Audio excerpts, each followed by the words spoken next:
conheci Garrolice em 2006. Ela era coordenadora de educação especial em Rio Bonito, implementando a educação especial na perspectiva inclusiva lá em Rio Bonito. E eu trabalhava numa escola como professor regente, na época, segunda série. E eu tinha vários alunos de inclusão dentro da sala e não sabia como lidar com esse aluno. Tinha 3 na minha sala, não sabia como lidar, e eu fui buscar ajuda com Garrolice. E aí Garrolice me acolheu com carinho, foi me dando ajuda, e aí eu consegui realmente fazer um trabalho interessante com esses alunos. Logo depois, Garrolice estruturou uma escola especial que existia em Rio Bonito e me fez o convite. Lutou para me levar para essa escola especial, porque a direção estava segurando, mas ela conseguiu, o jeitinho Garrolice de ser. Ela me levou para lá e aí eu aprendi tudo. Então, quem me colocou, quem me apresentou a modalidade de educação especial foi Garrolice, e quem me deu a oportunidade de crescer também na educação especial foi Garrolice. E a partir daí eu aproveitei a oportunidade e cheguei até onde eu estou hoje.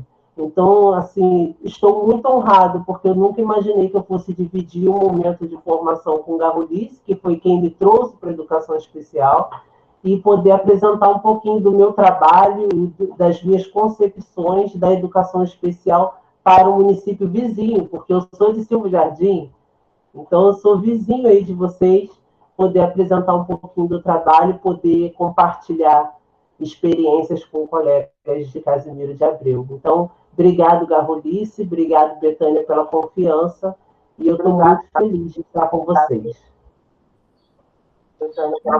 Já quer me fazer chorar antes de eu começar. Esse garoto é fogo. Terrível. Não gagueja, não gagueja. Na verdade, o Alan tem uma potencialidade e uma excepcionalidade muito grande com todo tipo de alunado. Então, na verdade, ele estava meio perdido lá no Jacundá. Jacundá? O nome do lugar? Era Jacundá. Era escola de interior, mas bem interior mesmo, escola de... Aí eu pincei, porque eu adoro pinçar, né? Adoro catar, saio catando todo mundo. Eu tenho uma fama aqui de Rio Bonito que eu acabei com a alfabetização de Rio Bonito, porque eu cacei todos os professores de alfabetização e botei na sala de recurso lá quando começaram. E aí o povo falou que eu tinha acabado, exterminado com a alfabetização, porque os bons professores de alfabetização eu catei tudo por aí. Mas por que teria que ser diferente, né? Ué, tem que ser os melhores. Verdade, também acho isso. Tem que ser os melhores. Betânia é a coordenadora de Casimiro? Isso, Alan. Vou aproveitar, então, que eu estou falando. Oi, pode falar. Você também catou todos os professores da alfabetização igual a Garrolice, e deixou a alfabetização numa situação vulnerável? Eu não consegui essa façanha toda, entendeu? Não consegui. Mas estou aí na luta. Então, vamos começar, né, gente? Porque, como vocês mesmos disseram, o assunto é um assunto bem extenso, né? E quanto mais tempo a gente tiver, melhor para a gente aproveitar vocês aqui com a gente. Quero agradecer, assim, a vocês dois por ter aceitado prontamente o nosso convite de estar, né, aqui. Deixa eu permitir mais uma pessoa aqui. De estar conosco nesse nosso encontro, nesse novo modo, né, da gente fazer formação, que eu tenho gostado bastante, porque a gente consegue atingir os nossos professores né, na casa deles. E agradecer essa parceria aí de Garrolice com a gente, né, que ela é uma amiga, uma parceira nossa, sempre me ajudando aí com as minhas dúvidas, ajudando aí a gente quando a gente precisa de formação, trazendo pessoas novas para compartilhar com a gente também, né, novas reflexões, novos pensamentos, né, levar-nos também a essas reflexões. Então, assim, quero agradecer muito a vocês dois por estarem aqui conosco hoje. Na verdade, para mim que é uma honra, né? Estar sempre com vocês aí, é como eu falei do início, né? Casimiro não enjoa de chamar a Garrolice para falar aí. E aí, dessa vez, quando a Betânia me chamou... Ih, o telefone tocou. E aí, dessa vez, quando a Betânia me chamou, eu falei, ai, Betânia, pelo amor de Deus, eu de novo. Ah, peraí, vamos fazer uma dobradinha?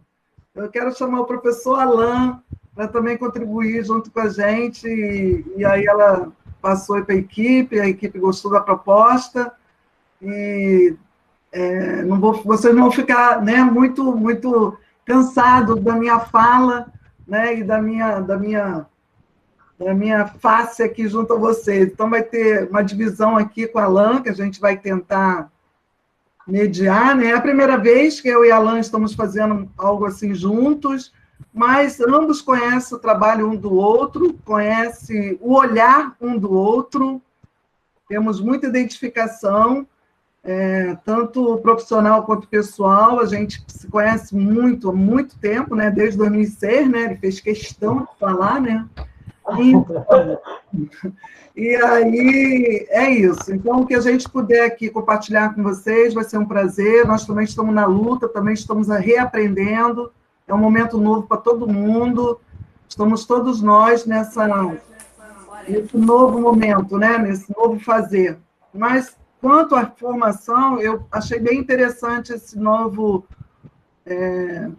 jeito, né, de estarmos juntos. A gente acabou de participar de um curso do AEE, do CMPDI, da UF, Brasil inteiro participando. Então, né, é uma coisa assim legal, porque a gente não fica no nosso mundinho, a gente não fica no nosso pedacinho, achando, com dúvidas, se eu estou fazendo certo, se eu estou fazendo errado, porque não tem certo, não tem errado, o que tem são tentativas, né, e a gente tem esse aprendizado rico. Então, é um prazer estar com vocês aí. Eu vou começar falando, né, Betânia? Porque eu termino logo, a Alain entra e eu saio fora correndo. Mentira, vai ter perguntas. E eu queria combinar com vocês que nossos microfones ficassem assim desligados, eu e a Alain ficássemos abertos, por causa do som, né? E quando vocês quiserem fazer alguma intervenção, falar alguma coisa, interagir com a gente, levante a mão, aí a gente sinaliza aí, alguém sinaliza, porque eu sou estabanada, e fala assim, ó, fulano quer falar. E aí a gente para, não tem problema não. A gente preparou um material muito grande, eu não sei se vai dar tempo de fazer tudo, mas se não der, não tem problema, que agora a gente pode voltar outras vezes, né? Então, sem problema nenhum. E a Betânia me pediu para falar um pouco sobre deficiência visual. Aliás, eu fui servidora pública de Casimiro de Abreu, né, no campo da deficiência visual. E, então, aliás, é a área em que eu domino mais, digamos assim. Eu conheço mais um pouquinho, né, porque tem um laboratório em casa, então a gente conhece mais um pouquinho, né? Então, e foi uma experiência muito rica quando eu estive em Casimiro de Abreu. Canso de falar, toda vez que eu vou em Casimiro, eu falo, como eu me arrependo de ter escolhido outro lugar, meu Deus. Mas tudo bem, vamos lá, né? A gente continua. O trabalho de Rio Bonito estava muito bom e eu não quis largar Rio Bonito, foi quando o Macaé me chamou e eu tive que optar. E a inteligência aqui, em vez de ficar Casimiro e Macaé, que era pertinho, não. Fiquei Rio Bonito e Macaé, porque eu também tenho falhas, né? Então, acabei continuando em Rio Bonito. Mas, tudo bem, o trabalho fluiu. Hoje eu sou aposentada de Rio Bonito, deixei bons frutos, Alain é um deles, também não pôde continuar em Rio Bonito, porque passou em 2 concursos de Itaboraí e de Niterói. Hoje nós somos colegas em Niterói também, porque eu assumi uma matrícula nova em Niterói, como professor de apoio especializado. Enfim, vamos lá, vamos começar, Betânia? Joga o negócio aí. Vamos sim, vou colocar.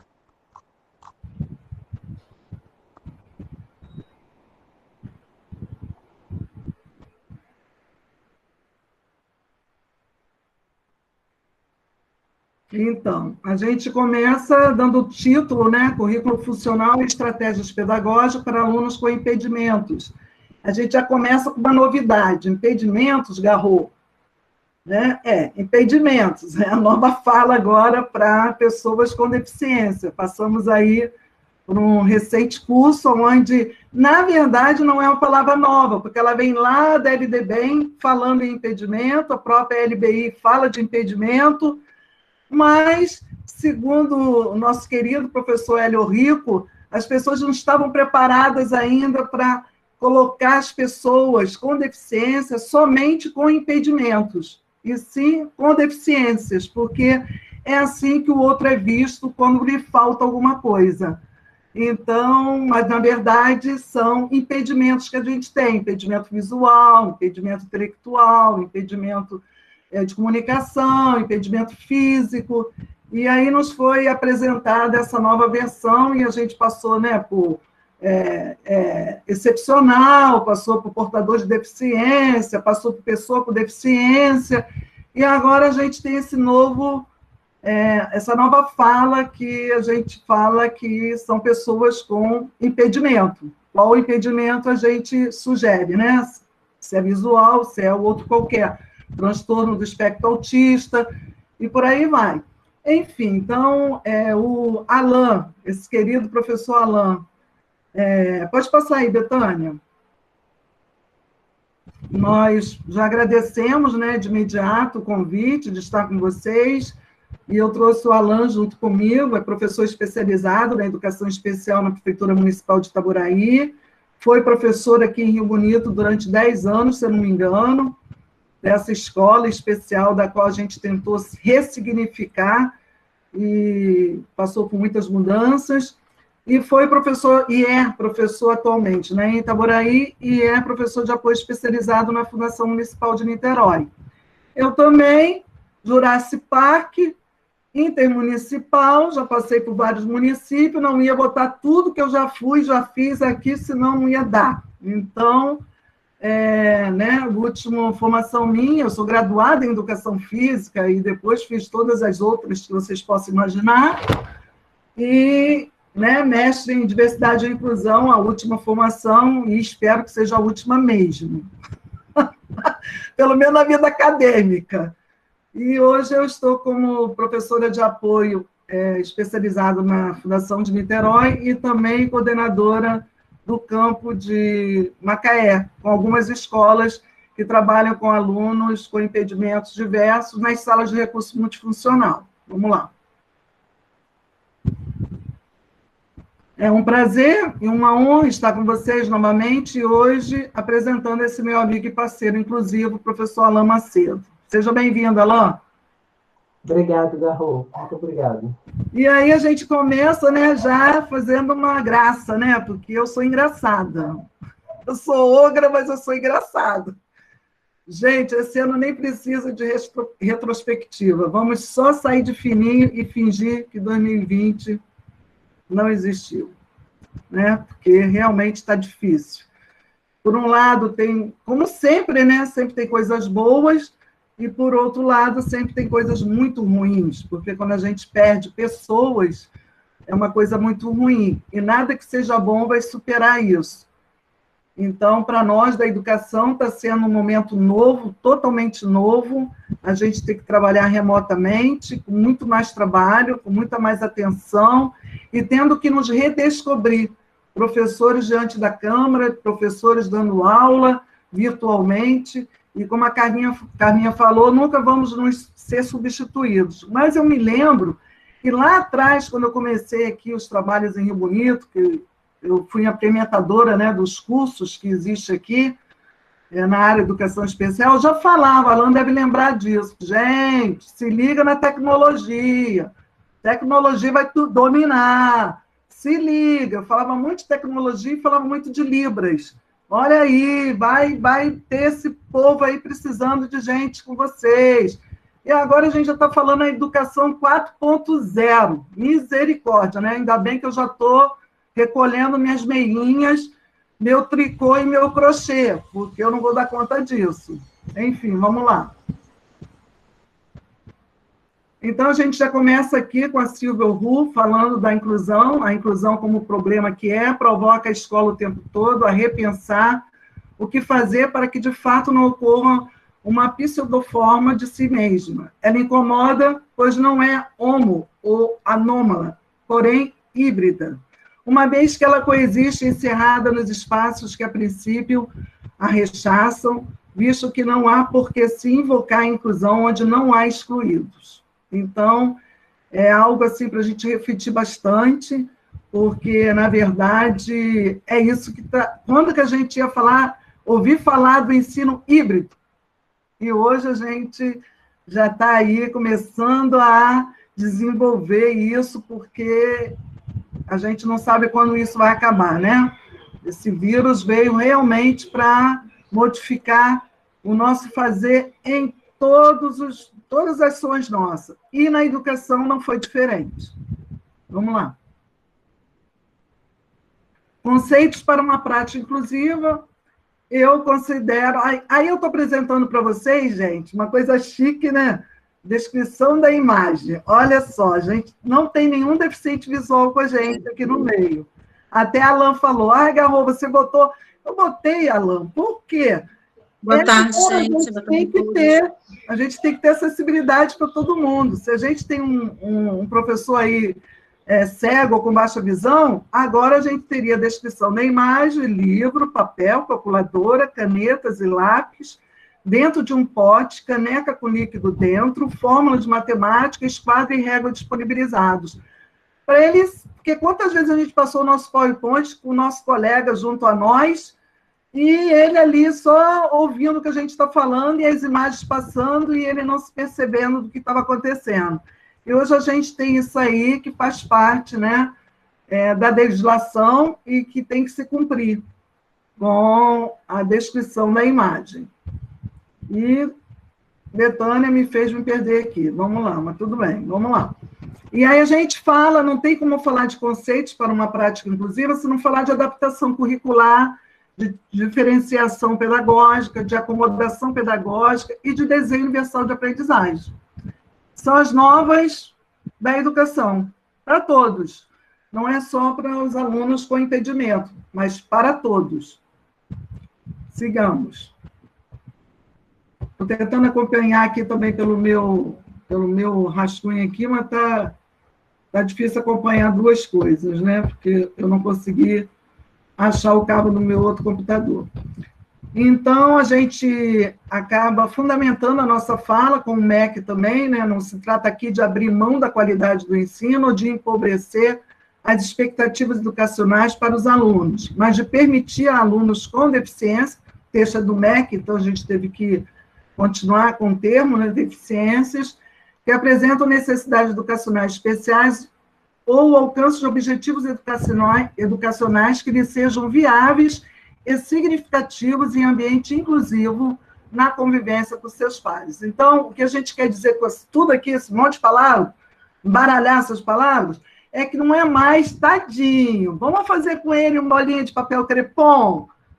Ele ainda não sabe ler e nem escrever. Vamos, né, alfabetizar. E o menino está crescendo, se desenvolvendo em outras áreas, e você continua ainda tentando mexer em algo que é fisiológico, que é físico, que neurológico, que não vai haver modificação. Então, mas ele é uma pessoa, ele se desenvolve e ele precisa acompanhar o ritmo do processo de ensino-aprendizagem.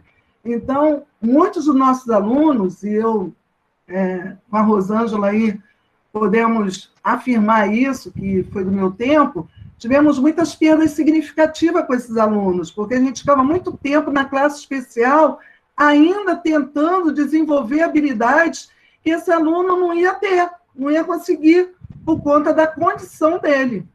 E se perdia muito tempo no aprendizado dele para a vida. Então, é isso mais ou menos que esse texto vem dizer para a gente, né? Vamos lá, Betânia.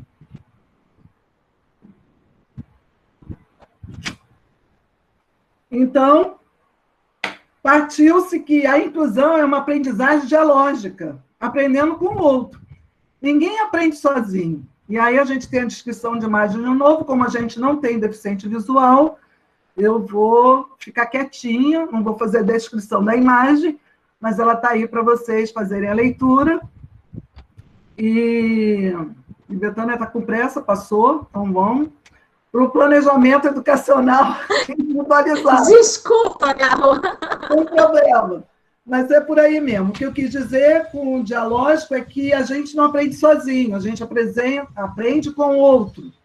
E eu fico imaginando, né, as escolas especiais, onde a gente tinha alunos, as classes especiais e escolas especiais, que com esse novo decreto aí está uma bagunça danada, mas eu tenho fé em Deus que algo vai rolar, que deixar na mão da família para escolher isso ficou bem complicado, né? Mas eu fico imaginando aquelas crianças que, por uma questão mínima de um déficit pequeno, intelectivo, estavam no meio de outras com os déficits maiores e estavam, em vez de crescer, se desenvolver na aprendizagem, estavam diminuindo, perdendo, né, seu poder de aprender de verdade.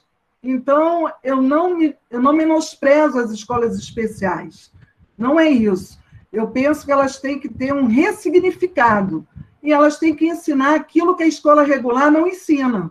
Então, bato palmas para o Pestalozzi, para a PAI, todas as outras organizações que existem, no contraturno, para desenvolver as atividades que a escola regular não consegue, com seus terapeutas, com seus fonoaudiólogos, com seus professores de educação física e outros mais que se tenha. Eu sou adepta do Centro de Atendimento Educacional Especializado, por isso, porque é um lugar onde você vai ter vários profissionais que vão atender a várias demandas e que não é o pedagógico. O pedagógico é na escola. Nós somos responsáveis pelo ensino, pelo processo de ensino-aprendizagem. E, então, às vezes as pessoas ficam assim, Garro é exterminadora de escola especial, porque para onde eu vou, né, eu fico meio preocupada, muito preocupada, né, com a escola especial. Mas é isso, vamos lá. Aí vem o planejamento educacional individualizado, porque esse tem que existir.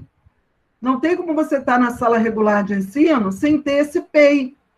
E quando eu falo do PEI, pode passar, Betânia, por favor, visando o processo ensino-aprendizagem. Então, eu gosto muito da Gatti, da Bletz, né, onde ela diz que a inclusão não pode ser só socialização. Temos que pensar numa forma de fazer nossos alunos acompanharem o que está sendo dado, mesmo que de uma forma muito simples e extremamente adaptada.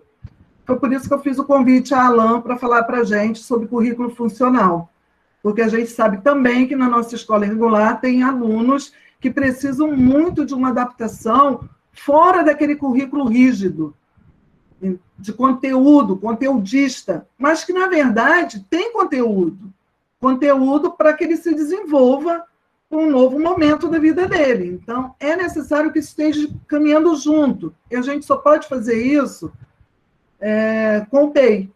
E aí tem essa imagem aí que você sai daquilo de sempre, né? As setinhas indo tudo para o mesmo lugar e sai dali e vai fazer uma curvatura para outros aprendizados, para outros momentos. Vamos lá. Pode passar, Betânia. Aí tem o PEI como garantia legal. Eu não vou ler, porque eu acredito que vocês todos o conheçam. Está no artigo 53 da Lei Federal, está no 26 da Declaração de Salamanca e está na LDBEM. Vocês conhecem bem o artigo 59. Então, eu não vou fazer a leitura, mas quis deixar registrado aqui que não é nada fantasioso ou algo que inventou-se agora, ou surgiu agora, o novo boom da inclusão. Não, isso já vem há muito tempo sendo colocado para nós professores e que a gente tem uma resistência muito grande, porque a gente tem medo, a gente fica inseguro, porque todos os nossos alunos sempre aprendiam igual, todo mundo junto, na mesma turma, na mesma sala, e agora aparece um monte de aluno com várias questões, não só de impedimentos visíveis, mas impedimentos também que não se vê e que não acompanham a minha aula. Então, eu fico insegura, eu fico frustrada. Não é para ficar, é para você pensar nessa hora de planejar, naquele indivíduo que está precisando de uma outra forma do processo do ensino-aprendizagem. Pode passar, Betânia, por favor. Aí a gente também tem o da OAB, eu vou fazer questão de ler, porque é algo reflexivo, as orientações, né, da cartilha da Ordem dos Advogados do Brasil. Certo é que, para além de qualquer recurso jurídico, estrutural ou tecnológico, o mais relevante é que parta do nosso interior o desejo de crescermos como pessoas e como sociedade, de desenvolvermos nossa alteridade. É a vivência na acessibilidade atitudinal. Lembra daquela barreira atitudinal que a gente via falando? Ela, que nos mostra o quanto podemos ser melhores na convivência com todos e o quanto aprendemos com cada um, o quanto os saberes são diferentes e complementares. Então, você vê, né? A história da educação especial perpassa por várias fases, e quando chega na perspectiva da educação inclusiva, a gente se assusta. Por quê? Esse mundo desmorona do cantinho daqueles excluídos. Não é mais o cantinho dos excluídos. Eles têm lugar, vez e voz. Eles são pessoas, são cidadãos e têm direito a um aprendizado de equidade. Então, não é para nós nos assustarmos, quanto professor regente, porque todos estão vendo a limitação do sujeito. Agora, a gente precisa vencer o nosso interior para compreender o outro na sua limitação. E isso, gente, eu canso de repetir, é intrínseco, é de dentro para fora. Enquanto você não vê o outro em você, você não consegue assimilar isso quanto professor, porque você fica muito preocupado com o currículo, aquele currículo fechado, aquele que a supervisão vem olhar, aquele que a coordenação vem dar em cima de você no seu planejamento, e aí é você que é o maestro dessa sinfonia, é você que conduz esse aprendizado. Então, nós, como condutores desse aprendizado, precisamos tomar a frente disso.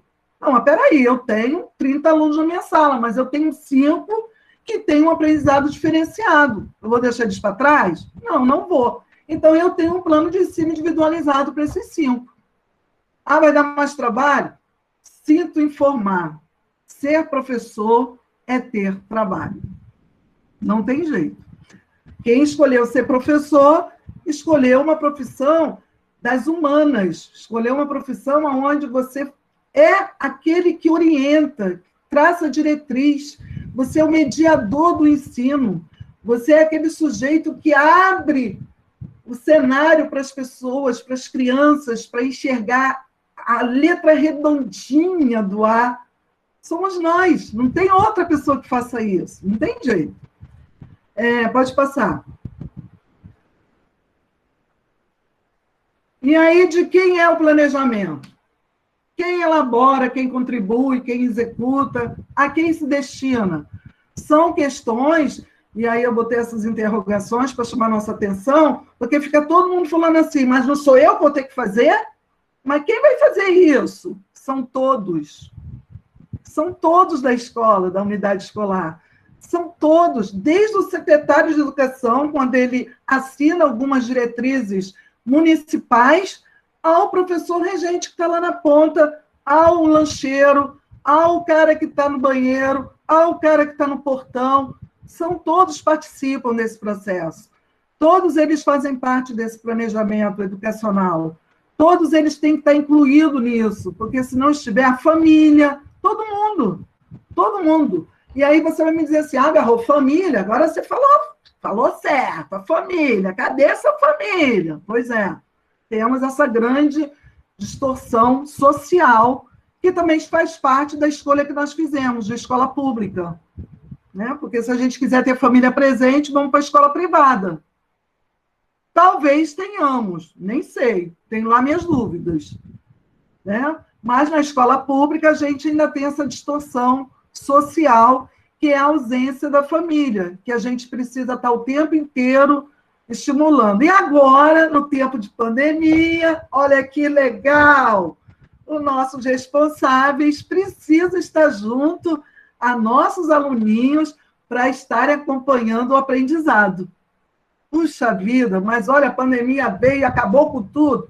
Não, a pandemia veio e fez a gente rever muitas situações, inclusive os familiares.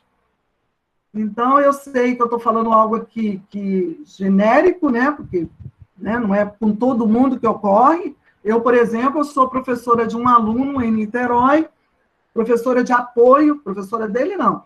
Ele está no 9º ano, ele tem 19 anos, mas ele tem déficit intelectivo, ele é surdo e ele é cego. E um histórico social tenebroso. Foi abandonado, viveu durante quase toda a vida no internato, né? E agora numa escola regular de 9º ano. E agora eu faço o que com ele?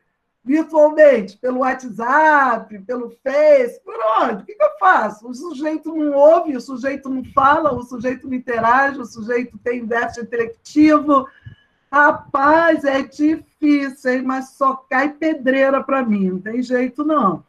A gente está quebrando as pedrinhas. Eu boto as atividades, mando fazer o currículo funcional, que eu trabalho com ele, logicamente, e a avó, né, que também tem pouca instrução, mas a gente vai falando, ó, coloca a colher assim, bota ele para sentar assim, e é passo a passo a gente fazendo a família interagir com esse sujeito. E via o WhatsApp. Fazer o quê? Não tem outra coisa para fazer. E ele vai sair desse ensino com as perdas que ele adquiriu durante todo o processo. O caso dele é muito parecido com o do meu filho, ele nasceu prematuro, mas ele teve uma história de vida totalmente diferente da do meu filho. Uma falta de estímulo. Ele foi da rede a vida toda, mas a família não chegava junto, ele ficava abandonado até que ele foi tirado da família e colocado numa instituição de crianças com deficiência abandonado. Não é o histórico, é o que chega para a gente. Vamos lá. Pode passar, Betânia. E vai me vendo aí o tempo, hein? Cadê? Ih, 3h40 já. Então, aí eu trago a Grátia Pleste de novo, eu não vou ler o vídeo, né? O PowerPoint está com a Betânia, depois, se ela quiser, ela pode compartilhar com vocês, tá bom? Porque senão não vai dar tempo de falar tudo que tem que falar. A minha parte é de Alain ainda, Jesus. Vamos lá, gente. Pode passar, querido. Então, o PEI é uma ferramenta facilitadora, tá, gente? Não se assuste com ele. Eu não sei se Casimiro adota, não sei como é que Casimiro trabalha com isso, com plano de ensino individualizado, mas eu quis trazer para vocês porque não tem como não usá-lo dentro dessas características desse nosso alunado, né? Pode passar. Está falando do PEI de novo. Ele auxilia o professor, e ele não bloqueia o professor. Ele é uma estratégia que contém explicitamente a direção de como percorrer esse caminho, tornando-se um mapa valioso para o professor. É um mapa do tesouro, entendeu? O professor fica assim, meu Deus, o que eu faço com esse aluno? Você vai ver quais são as competências e habilidades desse aluno e vai planejar exatamente junto a isso. Vamos lá. Pode passar. Então, o PEI faz parte do currículo regular de ensino, tá? E está na legislação, não tem jeito. Aí vamos entrar na historinha da deficiência visual, que é isso que me cabe, gente. Eu vim aqui para falar disso, oh meu Deus! Mas eu não podia falar daquilo também, né, Alain? Então, vamos lá, uma introdução também um pouquinho do que a Alain vai falar. E a gente apresenta aí um quadro para vocês, né, de um jovem aí com o tipo, né, do deficiente visual que a gente conhece, né, bengala na mão, óculos escuros, bolsinha atravessada para não perder, né, o baixa visão toda atrapalhada ali no álbum de figurinhas, caindo as figurinhas para tudo quanto é lado, e é por aí, vamos lá. E a gente vai contextualizar isso. Pode passar. Cegueira, alteração da capacidade funcional decorrente de fatores como rebaixamento significativo da acuidade visual, redução importante do campo visual e da sensibilidade aos contrastes e limitação de outras capacidades. A baixa visão não pode ser corrigida nem atenuada com tratamento clínico, cirúrgico ou com o uso de óculos convencionais. Então, quem usa óculos com acuidade visual, que não é para baixa visão, não é deficiente visual, certo? Então, somente aquele que, mesmo com recurso óptico, ele precisa ainda de uma gama de recursos para que ele possa fazer suas atividades, realizar suas atividades. E mais, baixa visão é pior do que cegueira, porque vou te contar, o sujeito baixa visão é metido a enxergar, e ele não se conforma de dizer que ele não enxerga. Então, ele não quer usar bengala, ele não quer usar óculos, ele não quer guia, ele não quer nada. Ele quer enxergar. E como ele tem um resíduo, mesmo que pouquinho, ele quer usar uma letra desse tamanho, você está dando para vocês verem a minha mão, né?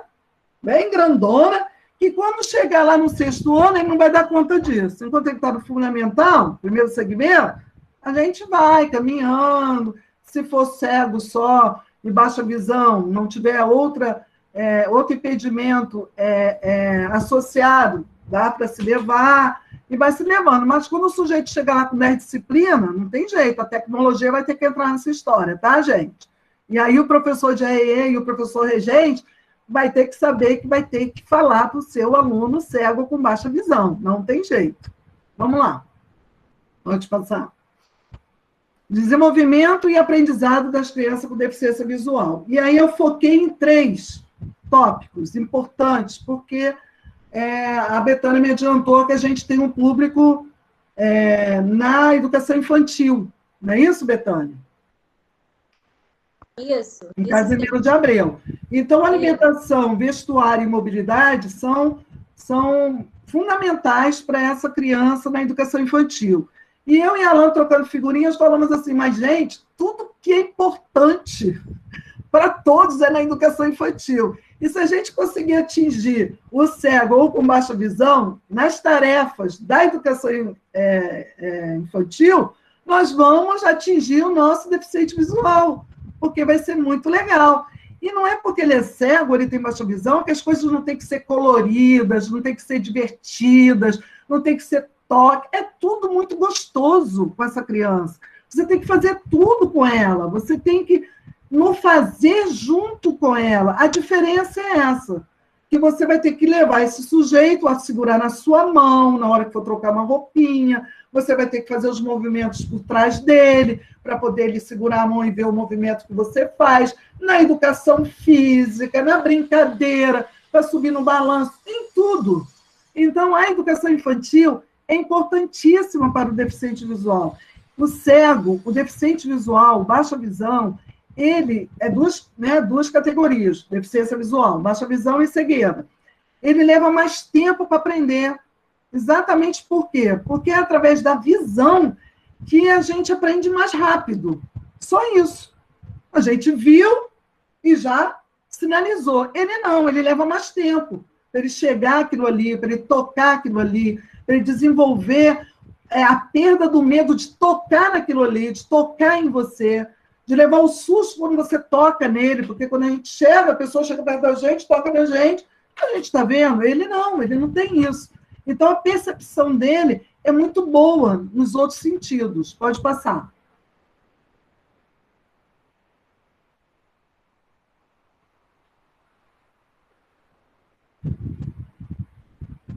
Então, a gente botou aí os 3, né? Alimentação, vestuário e mobilidade. Esse último aí é muito interessante, é um videozinho de um menino que a avó manda ele na casa da mãe, ou a mãe manda na casa da avó, e ele vai sozinho descendo uma escada. Eu não botei esse vídeo para vocês, mas se procurar no YouTube vocês vão achar. E ele vai tateando. E por que eu quis colocar isso? Porque vocês não podem ter medo de deixar a criança interagir com tudo. Vocês têm que ter cuidado. É diferente de ter medo. Você tem que ter cuidado. E cuidado você tem com todos os outros. Se vai cair do balanço, se vai escorregar na areia, se vai, de repente, se soltar de algum lugar. Você tem que ter cuidado com todos os outros. Não é diferente com o cego e com baixa visão. Você vai fazer ele vivenciar essas experimentações, porque só assim que ele vai conseguir se desenvolver. Então, na hora do vestir, é a mesma coisa. Vamos lá, vamos botar a calça. e bota a mão junto com ele para vestir a calça, vestir a saia, vestir a blusa. Na hora da alimentação, ele focar na alimentação. O experimento olfativo, tátil dos cegos é magnífico e eles desenvolvem muito. Então, isso tem que ser experimentado. Acho que a Deise está com o microfone aberto. Está dando intervenção, referência.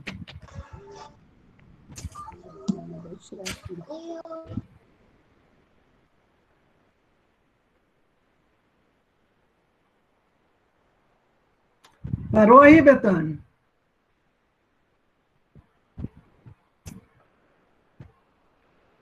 Pode passar aí, Betânia.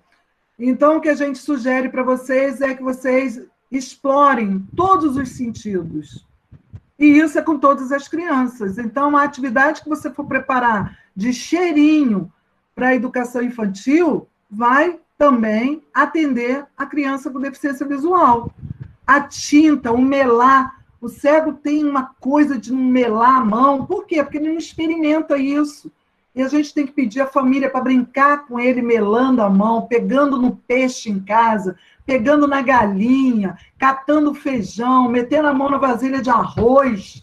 Ele tem que sentir essas texturas, ele tem que fazer experimento com todos esses objetos em casa, tocar em tudo. Então, não é diferente, gente, nada diferente. Ele precisa desse estímulo olfativo, tátil, auditivo, o visual, se for baixa visão, ele precisa utilizar o que ele tem de resíduo e ele tem o paladar. Então, o baixa visão, por exemplo, tem várias espécies de baixa visão, vários tipos de baixa visão. Tem baixa visão que ainda consegue ler alguma coisa bem próximo. Tem outros que não, só para mobilidade. Ele consegue andar sozinho. Por isso, às vezes, ele rejeita a bengala, tem vergonha da bengala. Mas é outra coisa que a gente precisa introduzir desde a educação infantil.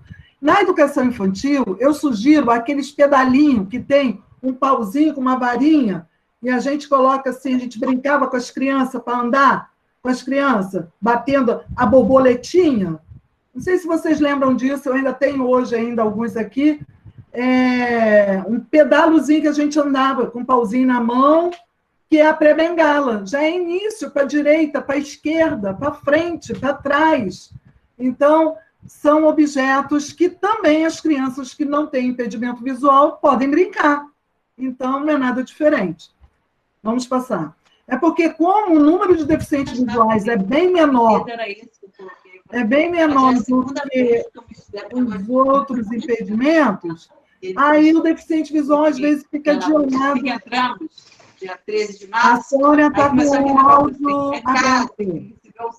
Aí eu botei assim um toque. Gente, alguém está com o microfone aberto, está tudo misturado as falas.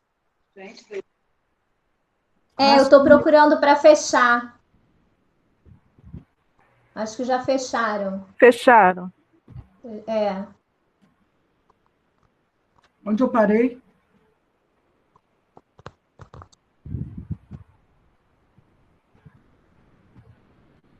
Aqui eu trouxe para vocês alguns jogos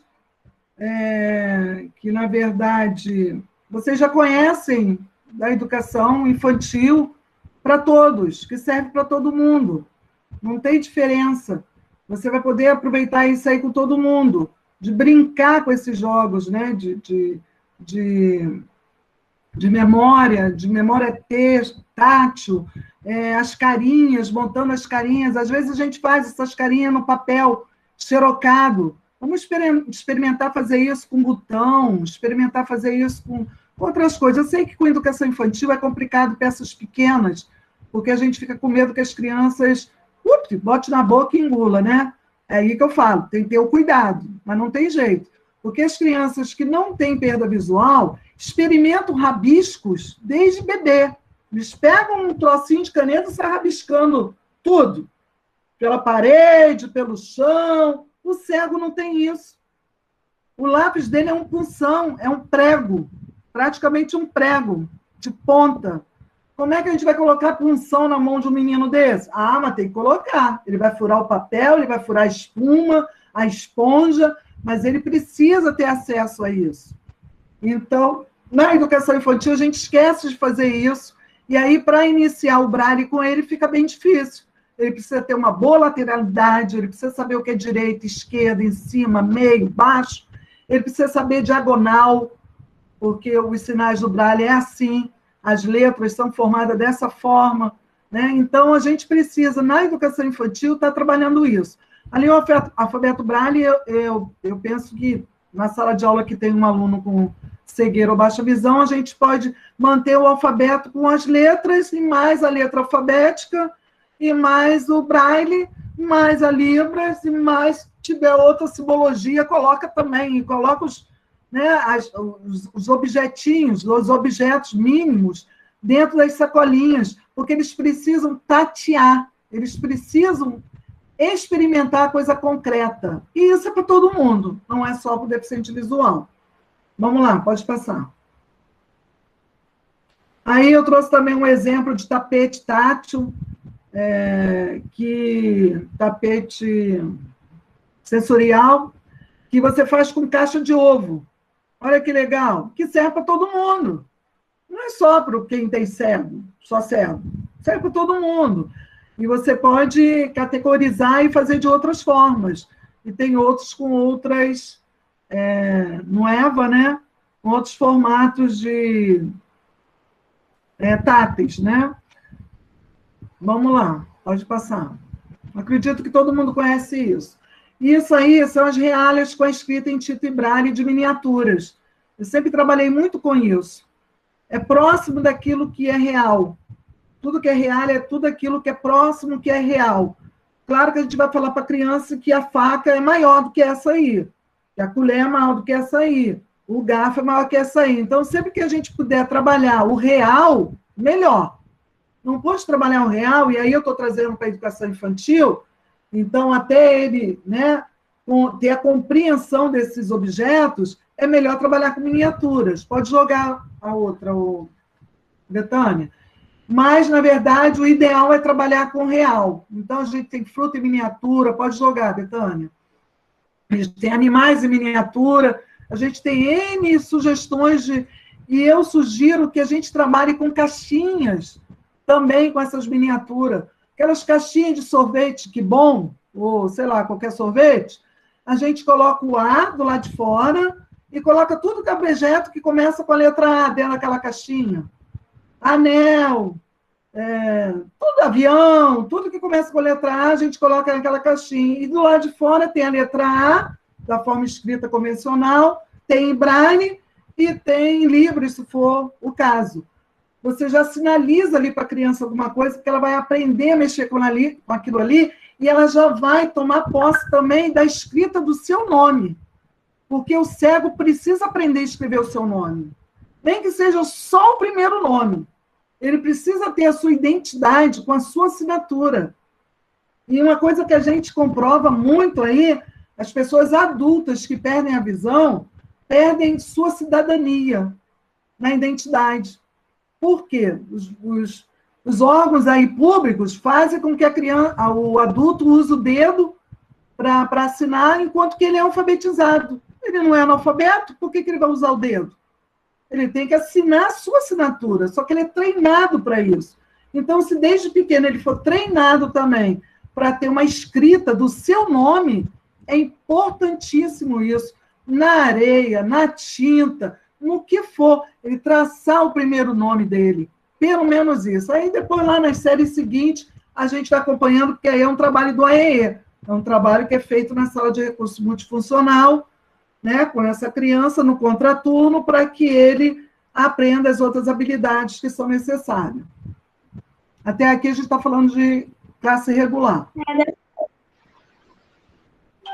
Alguma pergunta? Então, aqui eu vou apresentar para vocês uma sapateira organizadora. A gente conhece assim, mas a Ana Cristina, a professora Ana Cristina, lá da UF, da Fundação de Niterói, ela apresenta a gente como calendário antecipativo. E eu acho isso fantástico, esse calendário de antecipação, porque ele serve para todo mundo. Ele não serve só para o deficiente visual. E eu trouxe aqui como exemplo, porque você vai. É trabalhoso, porque você vai antecipar para as crianças o que eles vão fazer, que nem a gente faz no nosso calendário na sala de aula com nossas criancinhas que enxergam ou que não têm nenhum impedimento. Só que aí é com o saquinho da sapateira. Então, a gente coloca objetos de referência dentro da sapateirazinha. Então, por exemplo, a primeira coisa que ele vai fazer de manhã é lavar, escovar os dentes, né? Lavar o rostinho. A toalhinha pode ser o objeto de referência. Então, vai lá, pega a toalhinha com ele, vai lá, faz a atividade, volta com ele com a toalhinha, e embaixo da sapateira tem umas caixinhas que você vai colocar o objeto de referência ali. Finalizou a atividade. Ele foi lá, lavou, escovou, penteou e trouxe, colocou e finalizou. No segundo modo, o que vai fazer agora? É a hora da historinha.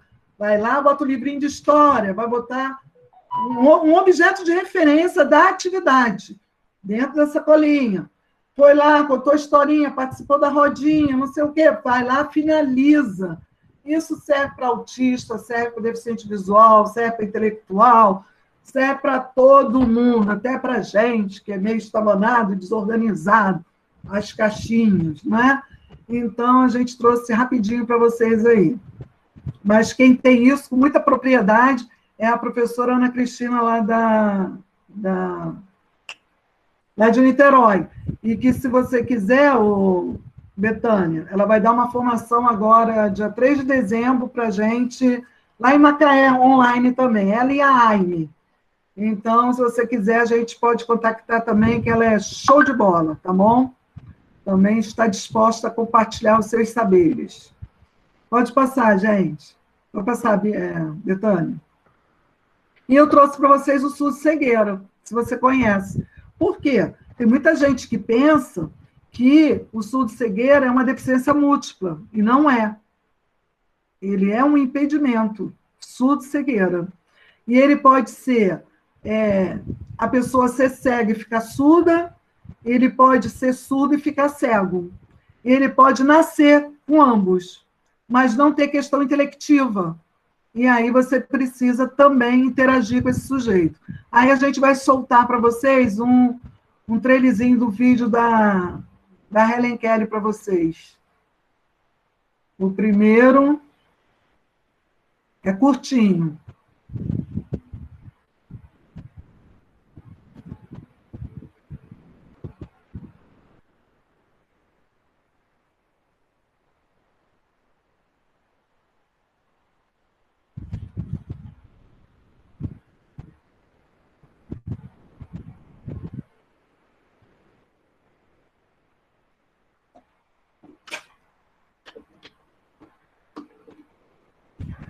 Betânia, seu áudio. Coloca o áudio.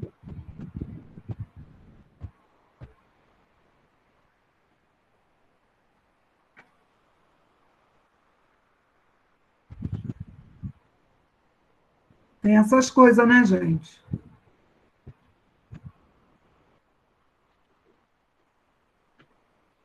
Thank you, Henry.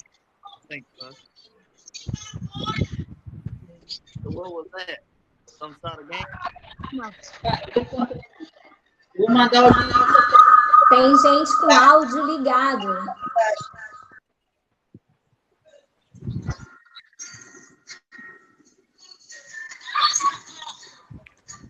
Sônia, você está com o áudio ligado. Desliga aí.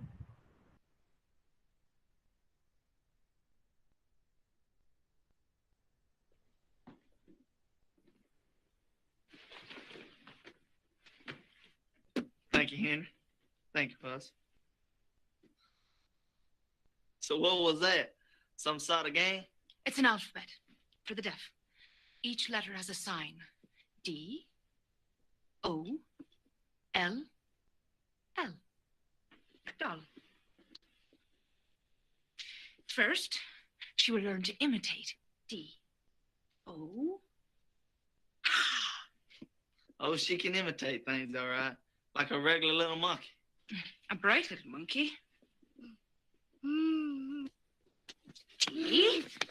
I think she wants her doll back. She can have it back when she spells it. She has no idea what words even are. How could she spell them? If her fingers learn the letters now, then maybe someday her brain will learn that they have a meaning. Did you make up this alphabet? Me? No. Spanish monks under a vow of silence. Which, Mr. James, I wish you would take.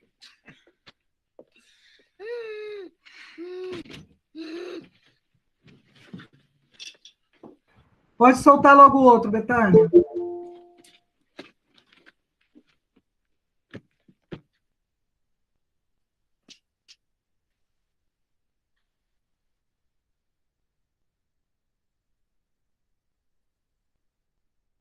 Para esse, coloca o outro?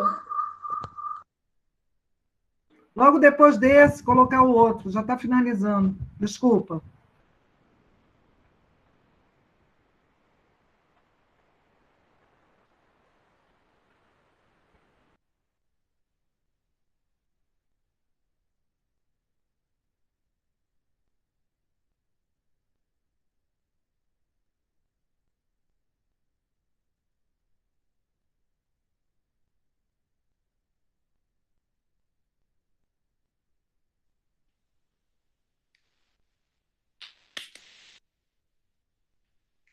C. A. K. E. Cake. C. A. K.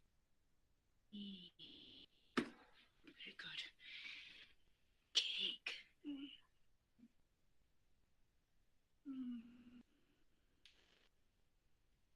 D. O. L. L.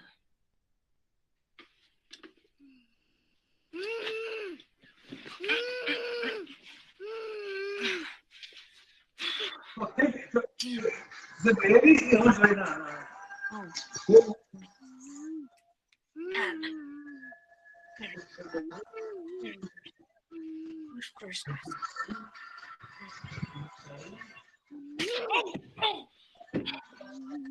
Quem vai ser? Quem são? Eu fiquei sabendo de Ana e Afonso. Esse jogo com certeza, né? Paris. Rafael, Iris, Érica.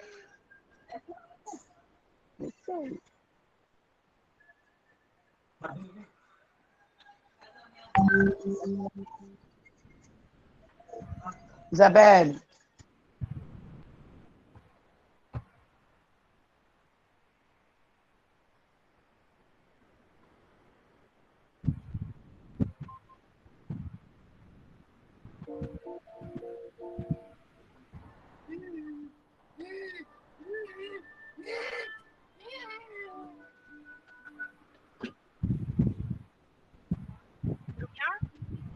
You recognize this place?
Garrolice, Sônia, fecha seu áudio.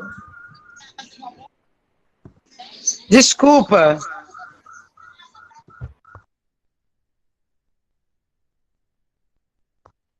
Garrolice.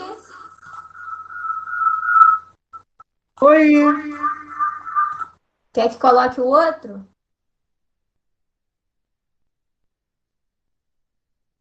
Não estou te ouvindo, você está com o som desligado, seu microfone está desligado. Desculpa. Já finalizou os 2 vídeos, né? Já. Então, pode dar continuidade na tela. Bom, isso aí é só um trailerzinho, né, da vida de Helen Keller com Annie Sullivan, sua professora determinada. Rô, deixa eu só dar uma orientação para o pessoal que está reclamando que está sem conseguir visualizar a apresentação. Quem estiver no celular, clica em cima, vai aparecer uma espécie de um alfinetinho, né? Aí é só clicar no alfinete que vai aparecer a imagem que a Betânia está projetando. Eu também estava com essa problemática, principalmente quem atualizou o Meet, né? Está com essa nova versão. Então é só clicar na tela, vai aparecer esse pochetezinho, um alfinetezinho, né? Você vai clicar nele e vai aparecer a apresentação. Quem estiver na versão nova do Meet. E no celular, como eu. Vou deixar meu áudio aqui. Então, gente, aí foi um trecho, né, que vocês encontram no YouTube, e se puderem assistir o filme da Helen Keller, a história de Helen Keller e sua incansável professora Annie Sullivan, é de brilhantar nossos olhos. É antigo, mas é real, é autêntico, é verdadeiro, e ainda é assim que se faz. Então, às vezes a gente tem um deficiente visual com alguma perda auditiva, e às vezes ele demora a falar, e a gente precisa investigar tudo isso. O meu filho foi que só veio falar com 6 anos de idade, e só fui descobrir a perda auditiva dele com 9 anos de idade. Então, até hoje ele tem, a dicção dele não é perfeita, e ele teve perdas significativas porque eu não sabia que ele não escutava direito. Então, eu quis trazer a surdo-cegueira para vocês, para que vocês, desde a educação infantil, já fiquem, né, ativos em relação a isso, sinalizem, porque o professor é que sinaliza, é o primeiro a sinalizar. A família nunca vê, até porque muitas das vezes ela não quer ver. Então, a gente não quer ver defeito nos nossos. Então, esses trailers aí vêm falar do significante e do significado, porque o significante, né, é o corpo, né, e o significado é o conteúdo. Então, quando ela conseguiu descobrir que a água era o conteúdo, aquilo que ela estava pegando, deu insight e ela saiu, né, fazendo a datilologia na mão, em libras, e aonde a professora ficou feliz da vida, porque ela aí teve comunicação, porque sem comunicação não tem como haver aprendizagem. A gente precisa da comunicação para que haja aprendizagem. E isso é com todos, até mesmo com aqueles encefalopatas crônicos. O Alan deve falar disso mais para frente. Vamos lá. E aí as atividades pedagógicas, seja na educação infantil ou nos anos iniciais, são assim. Nos anos finais é mais gostoso. Então, vamos lá, Betânia, pode passar.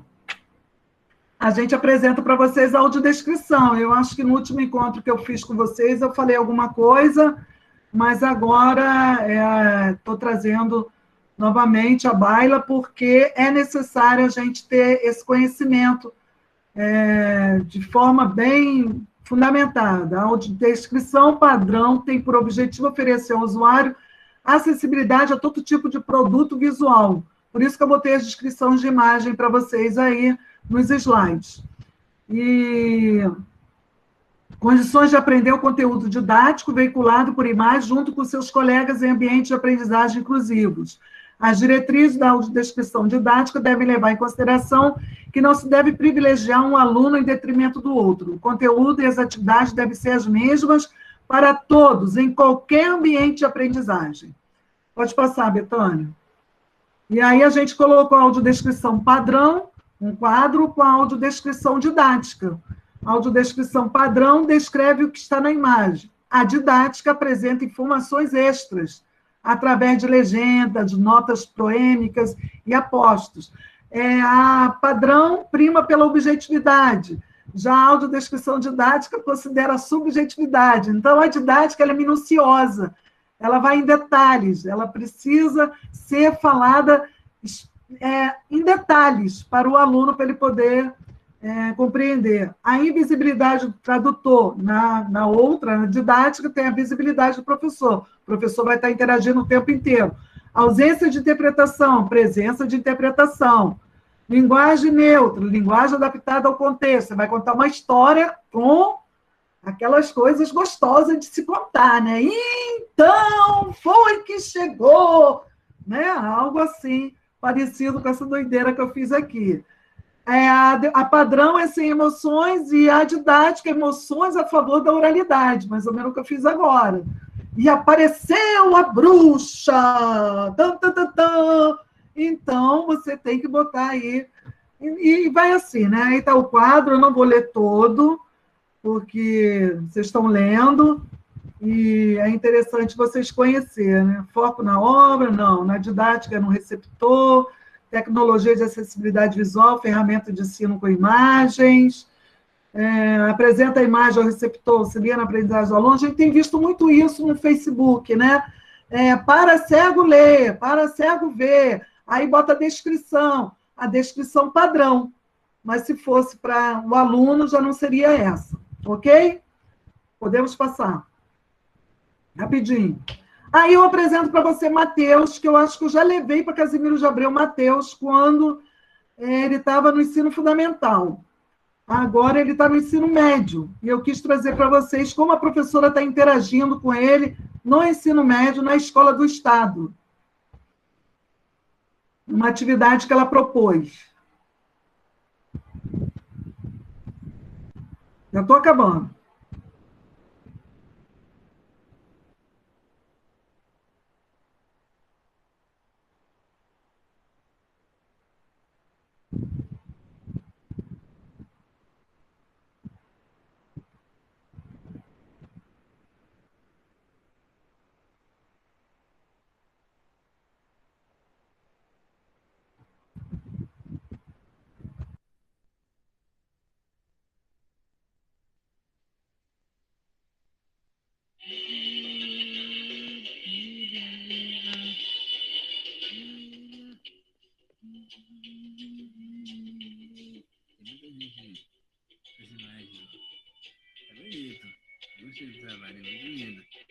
Falar da família, né? Famílias, É esse o seu trabalho.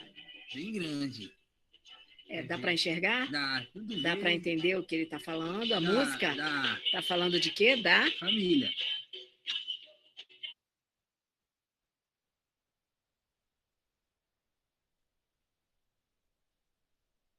Aí a mãe interagindo com o Mateus em casa com a atividade que ela propôs, que foi de uma música. E aí agora a Betânia vai soltar o outro.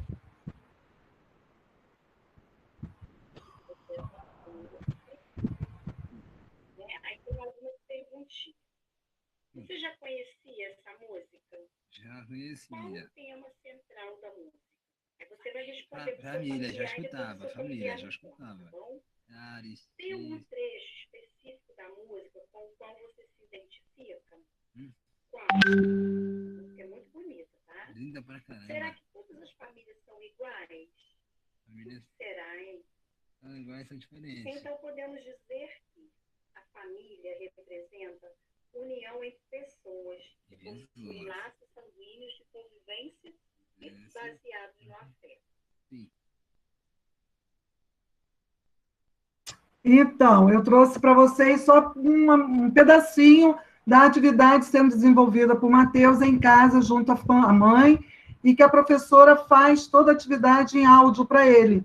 E ele vai interagindo ali com o computador. O Mateus não tem só a deficiência visual com baixa visão, ele também tem associado um déficit intelectivo, mas ele esteve com a gente na escola em Macaé durante todo o ensino fundamental, sendo bem trabalhado, e ele foi para o ensino médio e hoje ele está, assim, fazendo essas atividades em remoto, né? E aí a gente colocou para vocês quais são os objetivos, como que vocês vão colocar isso no PEI. Quais são os objetivos desta aula? Ou da sequência didática, as metas que vocês querem alcançar, como eu posso ativar o aprendizado dos meus alunos, as estratégias de ativação, quais as instruções precisam ser dadas, estratégias de aquisição, de que forma os alunos podem aplicar o conhecimento, estratégia de aplicação, como posso saber se os alunos atingiram os objetivos, avaliação e feedback. Nada diferente do planejamento que a gente faz para os nossos outros alunos, ok? Pode passar, estou correndo agora, que senão não vai dar tempo. E aí eu sugiro para vocês assistirem esse vídeo, que cego não deve aprender a andar sozinho, mas eu vou deixar, né, Betânia? Senão vai passar muito da hora.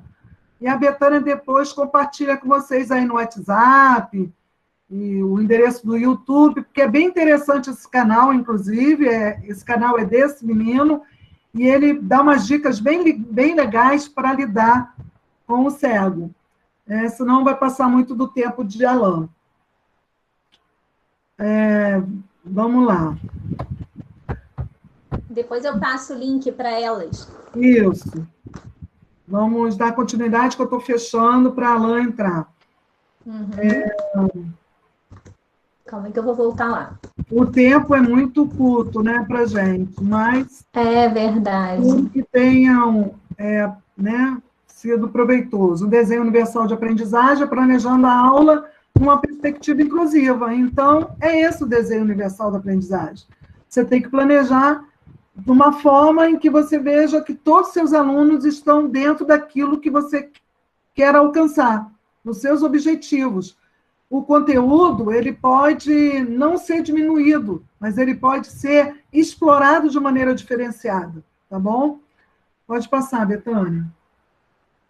Aí tem as dicas, a professora utiliza esses aplicativos do celular para fazer as atividades dela com o Matheus.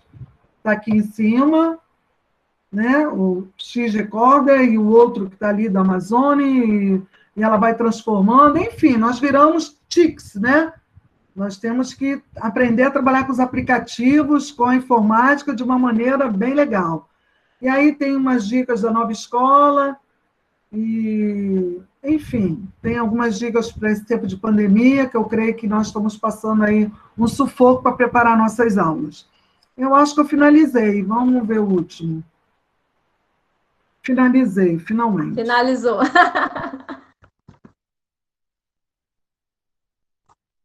Alan, já quer que eu abra o slide, Alan? Por favor, pode abrir, que eu vou tentar ser um pouco breve na minha fala. Se eu não souber, depois eu respondo. E muito obrigada, Betânia, pela confiança, meninas, obrigada pela atenção, por esse tempo, tá? Um beijo. Beijo, obrigada, Garro. Novamente, boa tarde a todos. Estou muito feliz de participar dessas tardes de conhecimento por Casimiro de Abreu. E hoje eu vim falar de currículo funcional natural e uso uma frase da Marion, que disse: a criança não pode aprender da maneira que é ensinada, é melhor ensiná-la da maneira que ela pode aprender. Pode passar, por favor. Então, aí tem um pouquinho da minha formação, o Garrudice já me apresentou, pode passar. Então, eu não poderia começar a minha fala sem falar da empatia. A empatia, ela é importantíssima porque é essa capacidade psicológica de sentir o que o outro sentiria, de colocar-se no lugar do outro.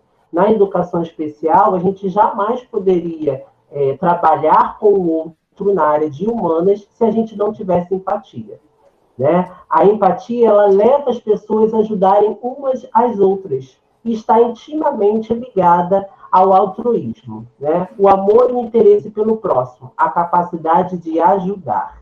E aí eu trago um vídeo, tá? Um vídeo de uma campanha, é um vídeo curto, pode estar já expondo. É uma campanha onde alguns artistas, né, eles representam pessoas, familiares. Não é esse. Esse daí é empatiação. Esse fosse seu filho. Eles vão passar alguns depoimentos reais, tá? De algumas pessoas. Pode passar.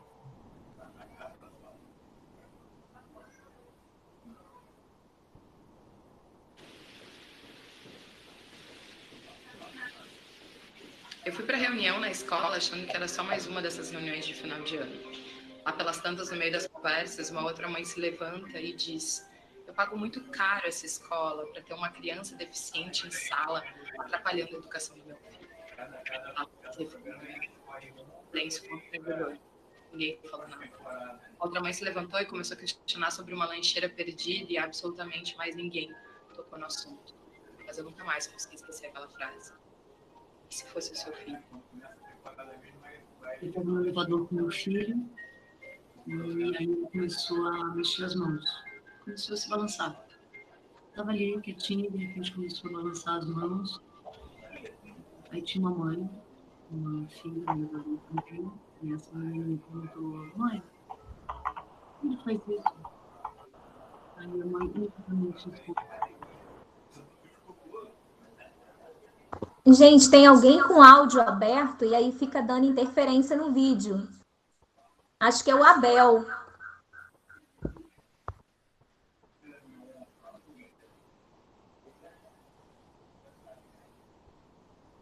Tem como também aumentar um pouco o volume, que eu acho que tem como, que eu estou vendo no reprodutor aqui do vídeo, ele está bem baixo, pode aumentar um pouquinho.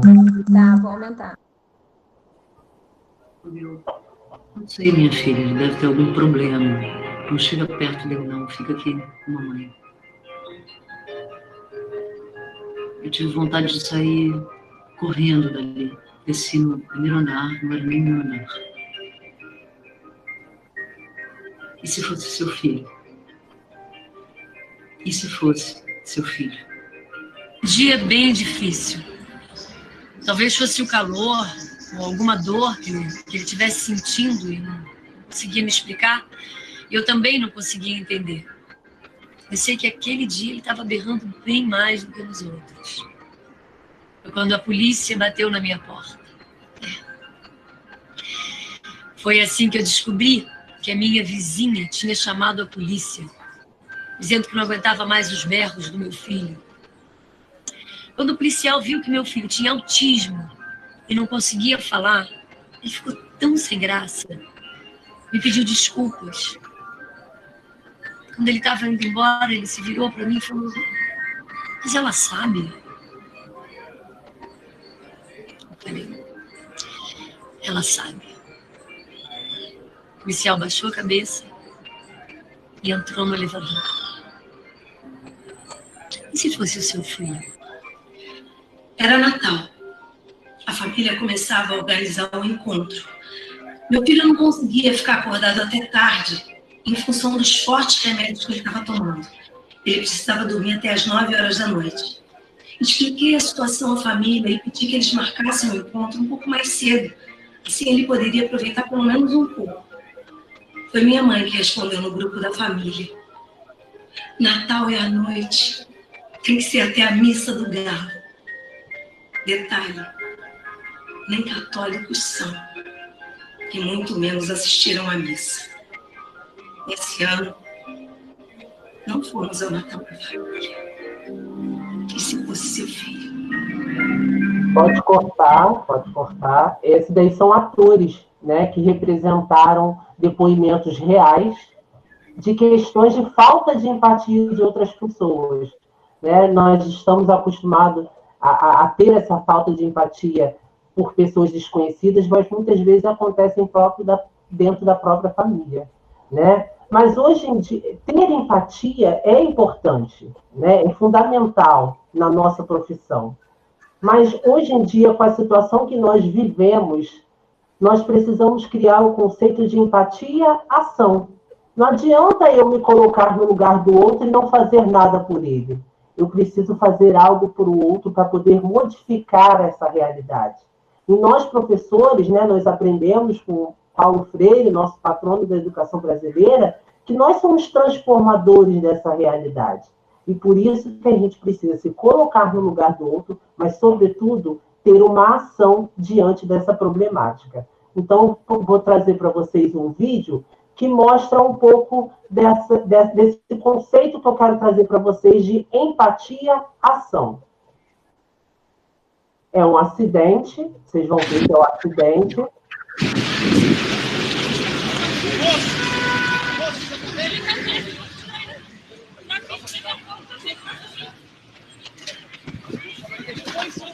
Mano, eu pensei que ele ia descer aqui na pista, mano. Você veio falando, ó, helicóptero, ó.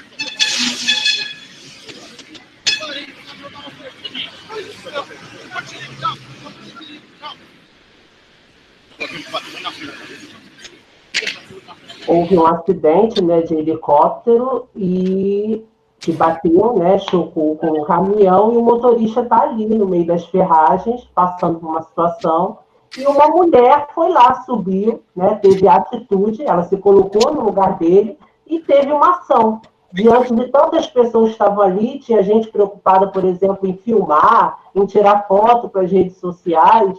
Então, essas pessoas em nenhum momento tiveram empatia por aquela pessoa que estava ali acidentada naquele momento. Mas aquela mulher, ela subiu, ela foi até o carro, ela tentou ajudar da melhor forma possível. Eu acho que por isso que nós temos tantas mulheres maravilhosas trabalhando na área de humanas e, sobretudo, na educação, porque realmente são as pessoas que têm essa capacidade maravilhosa de colocar-se no lugar do outro. E aí, adiantando a fala, né, eu não posso fazer muitas reflexões aqui, vai ter um estudo de imagem. E eu gostaria que vocês participassem agora através do chat, tá? Interagindo comigo, tá? No slide tem um estudo de imagem. E aí eu trago uma imagem que eu quero que vocês me digam se existiu empatia e ação nessa situação aí. É uma dessas visitas que o Papa faz, né, nos países, né? Houve empatia e ação nessa situação em si? No chat, ó, a Simone Natal disse que sim, né? Mais alguém conseguiu perceber? É a Evelyn. Nós estamos percebendo empatia e ação. Alguém pode me dizer... Eu vou escolher Garrolice. Garrolice, abre seu microfone e me diga qual foi a situação aí de empatia e ação nessa imagem. Gente, é tão claro, né? As pessoas ali se movimentando para levar aquela cadeira. Eu estou aqui, eu sou muito emotiva. E eu estou aqui vendo aquelas pessoas segurando aquela cadeira de rodas para se aproximar, e o Papa também reconhecendo o esforço das pessoas e sinalizando para ele, pelo menos é isso que parece na imagem. E é isso, gente. Inclusão é isso. E sabe o que eu vejo, Garrolice? Nós, professores que lidamos com a modalidade de educação especial, somos essas pessoas que estamos levantando essa cadeira, desse cadeirante. Porque ele estava num ambiente onde ele tinha um sonho, talvez muito católico, um sonho de ver o Papa, mas ele, né, como ele é cadeirante, ele já está um nível abaixo, né, da altura de uma pessoa que esteja em pé para ver. Ele jamais poderia conseguir ver o Papa. E as pessoas ali ao lado, de repente, durante a cerimônia, falaram, não, no momento que o Papa for passar, nós vamos levantar, e houve uma comunicação. Né? O Papa, você vê que o Papa né, acena para ele, houve ali uma comunicação, ele conseguiu alcançar o objetivo dele.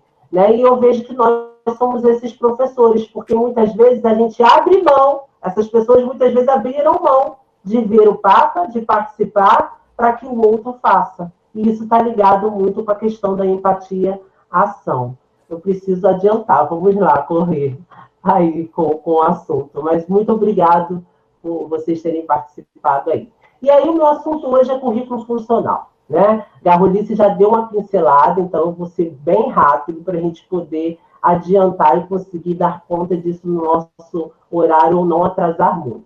O currículo funcional é essa proposta de ensino que visa a melhoria de qualidade de vida das pessoas com deficiência. Eu gosto desse termo, aumentar a qualidade de vida dessa pessoa. De modo geral, trata-se de um amplo empreendimento e ensino projetado para oferecer oportunidade para os alunos aprenderem as habilidades que são importantes para torná-los independentes. E aí, todas essas atividades, né, que são importantes para a vida dele, vão estar estruturadas lá naquele PEI também. Ou alguns municípios trabalham com um currículo flexibilizado num documento diferente, mas ele também precisa estar registrado lá no PEI, conforme Garrolice falou. E essas atividades, elas são importantes, e Garrolice pontuou 3 delas lá também para a criança da educação infantil com deficiência visual, mas que vai servir para todas as crianças.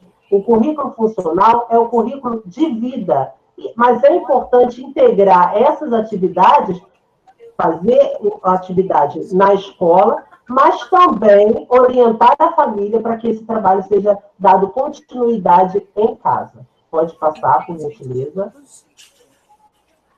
E aí, o professor, né, do atendimento educacional especializado, ele vai intervindo junto à família, planejando e elaborando essa proposta de currículo funcional, ampliando esse olhar, cumprindo, né, a política de educação especial na perspectiva inclusiva. E lá na frente eu vou trazer para vocês, e Garro já trouxe também para vocês, né, os documentos que amparam esse olhar para o currículo funcional para as pessoas com deficiência.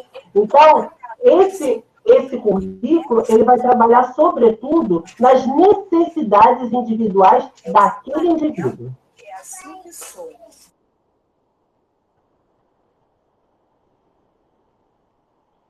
Vamos lá, pode passar. Desculpa, Alain. Não, tem isso. Na foto anterior, dá uma volta aí um pouquinho. Eu trouxe aqui 2 momentos que eu estava trabalhando na escola, né? Um de uma sensibilização dentro da sala de aula regular, e outro, eu estava orientando a família quanto às atividades que seriam continuadas em casa. Então, é importante. Pode passar. E aí, esse currículo, ele é individual, de acordo com as necessidades e especificidades daquele indivíduo. Nele, o professor, especialista da educação especial, o professor de apoio e a família vão planejar essas estratégias para atender esse público. Mas no momento que a gente vai pensar nesse currículo funcional para esse aluno, nós temos que pensar nesses três pontos aí que são principais. Primeiro, o que ele precisa aprender? Então, avaliando, fazendo aquela sondagem inicial do aluno, a gente já vai saber o que ele precisa aprender. Então, estamos elaborando a proposta. Segunda, por que ele precisa aprender aquilo? Tem que ser coisas funcionais para a vida dele, coisas que realmente terão funcionalidade na vida dele.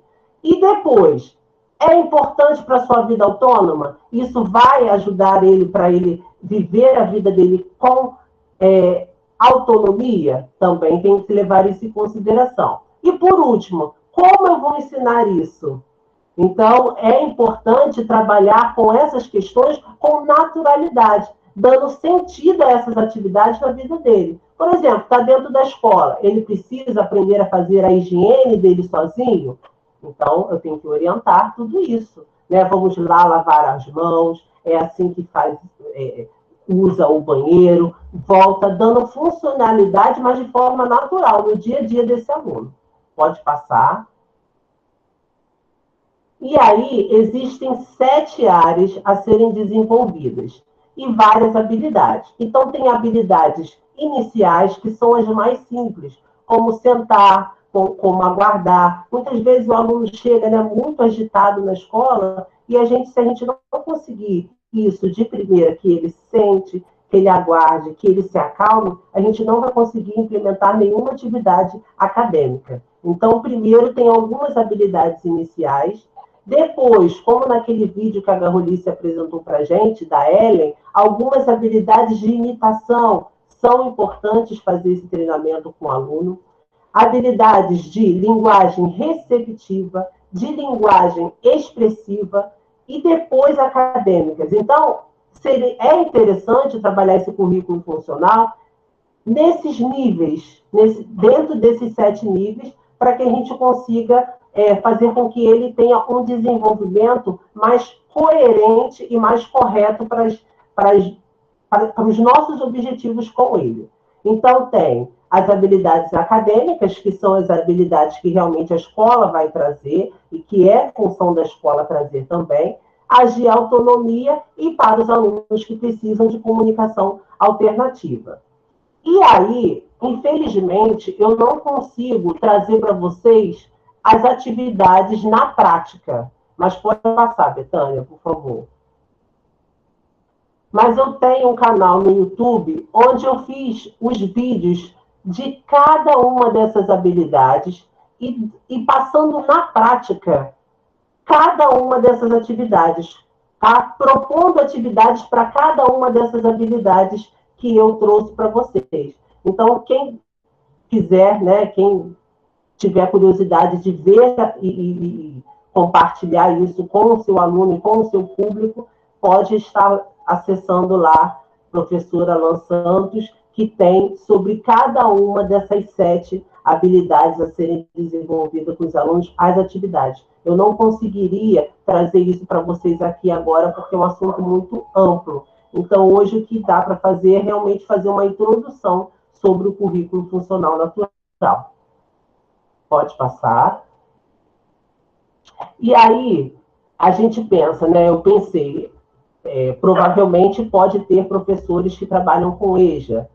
Há situações até que se repetiram aí, por exemplo, o currículo funcional para adolescentes e adultos, quem trabalha, né, no ensino médio, quem trabalha com alunos do Fundamental 2.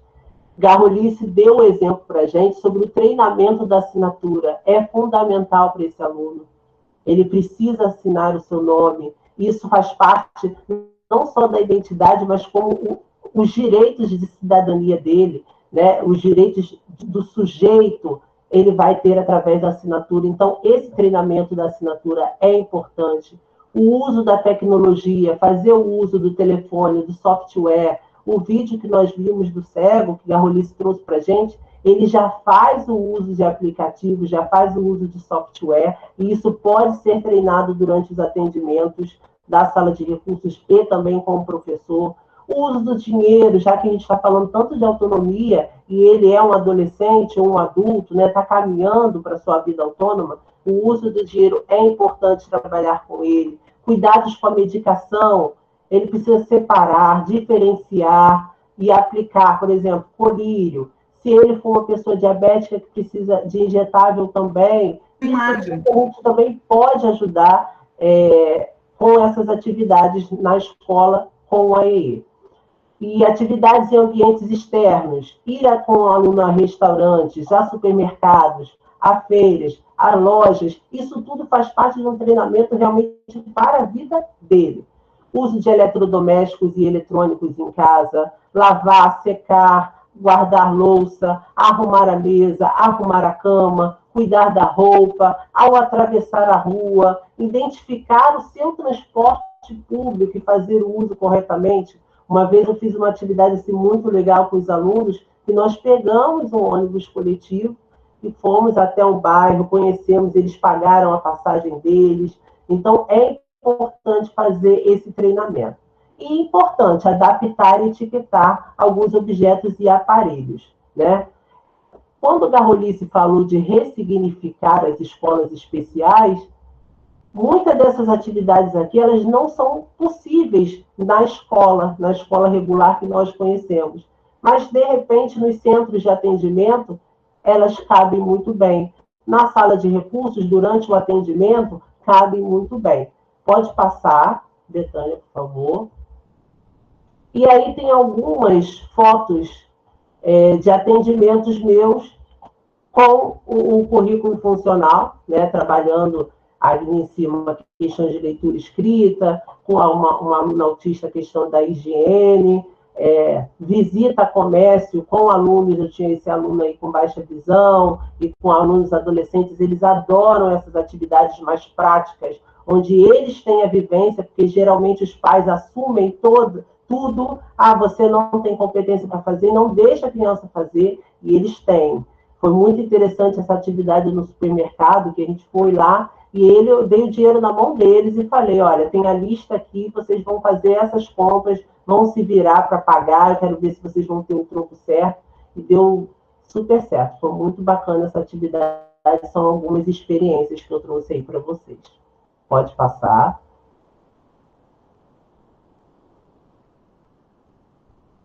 E aí eu vou fazer uma outra dinâmica com vocês agora, que eu gosto do movimento, vocês perceberam, né? E aí eu trouxe uma imagem para começar, e com a frase da Marise Suplino, que é autora desse livro que eu gostaria de mostrar para vocês, mas que tem em PDF, tá? No Google vocês conseguem em PDF, que é Currículo Funcional Natural da Marise Suplino, onde ela diz: conviver com tais diferenças e encontrar caminhos para realizar um trabalho legítimo e eficaz, constitui-se a meta a ser alcançada por famílias e comunidades escolares. Então, o trabalho legítimo é esse, é muitas vezes deixar um pouco de lado, nós não vamos esquecer do currículo tradicional que nós estamos acostumados, mas a gente, às vezes, para aquele indivíduo, aquele aluno que você já sondou e viu que ele precisa muito mais aprender a questões de autonomia, de locomoção, de alimentação, né, de higiene, nós vamos dar prioridade a esse currículo funcional natural, mas nós não vamos esquecer também. Então, o bom é fazer, né, um paralelo entre os dois, né, ofertar os dois, até porque estamos dentro da escola e também uma das nossas missões são acadêmicas também. Mas aí tem habilidades acadêmicas simples, segurar o lápis, recortar com a tesoura, tudo isso vocês vão ver lá naqueles vídeos que eu trago do YouTube. E aí, gente, eu quero apresentar para vocês, nessa dinâmica, ó, esse aqui é o novo aluninho de vocês que foi matriculado aí na escola de vocês, ó. O nome dele é Guilherme, tá? Guilherme. É o novo aluninho, ele é um aluno com deficiência que foi matriculado aí na escola. Só que eu gostaria que vocês escrevessem agora no chat aí para mim algumas características, ou características não, alguns rótulos que muitas vezes as pessoas colocam em alunos com deficiência. Então, se vocês puderem colocar aí, por exemplo, um rótulo que muitas pessoas dão para a pessoa com deficiência é agitado, né? Ah, fulaninho é muito agitado. Fulaninho é muito agressivo. Fulaninho é doido. Tem gente que fala, né? Tem gente que diz, fulano é doido. Ah, fulano é estranho, retardado, complicado. Estou gostando de ver, vamos lá. Problema de cabeça. Ah, fulano é lerdo. Gostei. Ah, fulano é desequilibrado. Anormal. São rótulos, né? São rótulos que as pessoas colocam nele. Doente, doentinho, inválido, né? Tem tantos rótulos que as pessoas colocam e que o Guilherme já está carregando assim que ele entra na escola. Por quê? Pais, muita gente insensível, que não tem empatia dentro da comunidade escolar, coloca esses rótulos, que ele não é capaz de aprender. Agora eu vou mostrar para vocês o Guilherme. Deixa eu ver se eu consigo mostrar. Ah, acho que vai cair. Ele está com todos esses rótulos. E aí eu pergunto para vocês, é justo com o Guilherme? Todos esses rótulos que ele já carregou? E o pior, se ele está dentro da escola e ele já tem esse rótulo todo, no ano seguinte, a professora que pegar ele, todo mundo fala, ih, fulano é isso, fulano é aquilo outro. E o aluno é seu, com todos esses rótulos. O professor já fica até desesperado. Não sei nem como vou trabalhar com esse aluno. É preciso a gente, ó, retirar todos os rótulos e se deixar conhecer. Se permitir conhecer o Guilherme, se permitir conhecer cada aluno da educação especial, deixando os rótulos para trás, os rótulos de lado. Porque se você persistir ou se você acreditar nos rótulos, a gente não consegue trabalhar com nenhum aluno da educação especial. Então, é esse recado que eu queria deixar para vocês, tá bom? Vamos permitir conhecer cada aluno especial e com certeza eles vão nos surpreender, né? Vão nos surpreender. Pode passar. E aí, vamos pensar em currículo funcional, trabalhando habilidades de concentração. Por quê? Estamos dentro da escola. Ah, eu vou trabalhar só a higiene, só a locomoção com ele? Não. Eu posso trabalhar conceitos pedagógicos com ele, que vai fazer muito bem, e ele vai conseguir dar conta disso. Vamos lá. De concentração, relacionar figuras a objetos, pareamento, igualdade e diferença de imagens, dominó, atividade de vida diária, de higiene, de vestuário e de alimentação, de motricidade, trabalhar a lateralidade, a coordenação motora fina e ampla, conceitos linguísticos, contação de histórias, poesias, brincar de rimar, teatro de fantoches e tantos outros. Conceitos matemáticos, contar, quantificar, somar, diminuir, usando materiais acessíveis e também domésticos, né? No momento que está lá fazendo com ele, vamos montar uma mesa, por exemplo, nós vamos colocar aqui 3 pratos, temos 3 pessoas para se alimentar, vamos pegar 3 pratos. Vamos colocar talheres para todos? Então, vamos lá, garfo e faca para 3 pessoas, vai dar quanto? Vai dar 6. Vamos contar aqui quantos nós usamos? Então, esses conceitos são importantes também. Pode passar.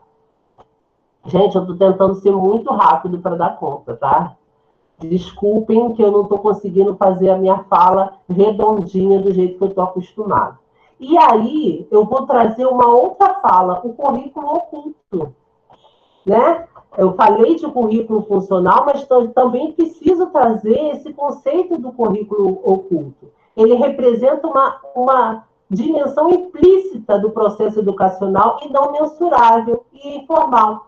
Eles fazem parte do cotidiano. No dia a dia, a gente trabalha o currículo oculto e sequer percebe. E aí tem uma frase da Amanda Cordeiro, né, que define esse currículo oculto, e dentro desse contexto dos currículos ocultos, a gente traz valores, e isso todo professor trabalha, todo educador, somos educadores, nós trabalhamos esses valores com os alunos, valores morais, buscando as virtudes, o que é bom e o que não é, isso é importante a criança aprender, valores religiosos, claro, cada família vai ter a sua, mas todas as religiões geralmente se baseiam na bondade, na fé, na esperança. Por que não trabalhar a fé e a esperança nesse momento tão complicado que nós temos vivido de pandemia, onde as pessoas estão com o emocional abalado, né? Valores humanos são os valores importantes na convivência, o valor da empatia, que a gente falou aqui hoje, e os valores sociais e afetivos,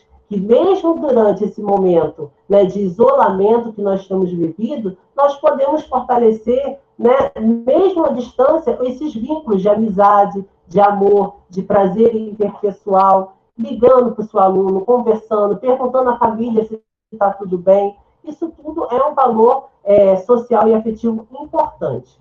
Pode passar. E ainda sobre currículo, Garrolice já pincelou um pouquinho, falando sobre, né, a legislação e alguns documentos, e aí eu trago também, né, na nossa LDB ele já traz, no artigo 59, aí está grifado em vermelho, né, que a educação especial vai trabalhar com currículos, métodos, técnicas e recursos educativos e organizações específicas para atender às suas necessidades, né?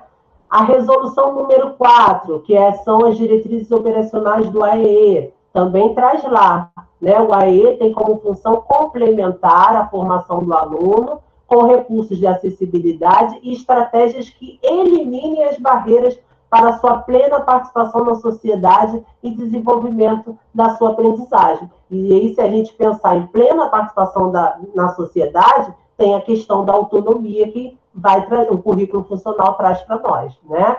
E consideram recursos de acessibilidade na educação aqueles que asseguram condições de acesso ao currículo dos alunos com deficiência. Também tem grifado. A Lei Brasileira de Inclusão, a LBI, também traz lá no seu artigo 27. o direito da pessoa com deficiência assegurados no sistema educacional inclusivo.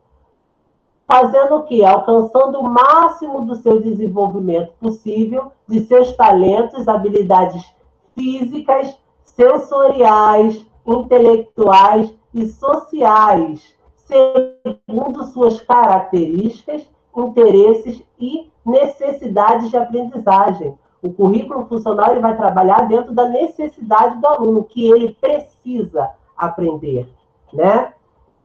E até o PCN. Então, como o Garro falou, essas políticas, né, essa legislação e esses documentos não são uma novidade, eles já estão aí há muito tempo. O PCN lançou, né, na época, um livro só de adaptações curriculares.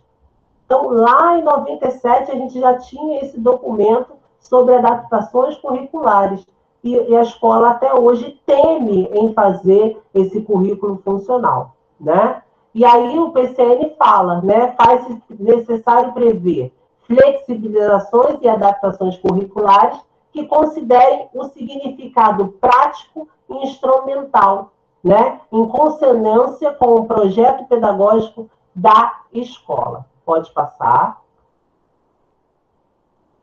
E aí, Garro já falou, e eu só vou citar também, que esses vão ser os documentos norteadores para a elaboração do currículo flexibilizado. Já precisa também estar dentro do PPP da escola, é importantíssimo, é o documento mais importante da escola. Então, dentro da área da educação especial e do AEE, no PPP da escola, precisa estar traçado, precisa estar também citado esse currículo funcional, né? O PEI, como o Garro também já trouxe para a gente, acrescentando também no regimento escolar, porque o regimento ele traz os objetivos da escola em todos os níveis de ensino. Então, no regimento da escola também precisa ter, né, isso registrado de certa forma. E alguns municípios trabalham com uma ficha separada de flexibilização curricular, né? Em Itaboraí, nós trabalhamos com uma ficha separada, mas dentro do PEI também tem uma área que a gente registra qual tipo de currículo que o aluno está fazendo. Se ele faz só o currículo acadêmico, se ele faz o currículo funcional ou se faz os dois. A gente dá preferência justamente de trabalhar os dois. Pode passar.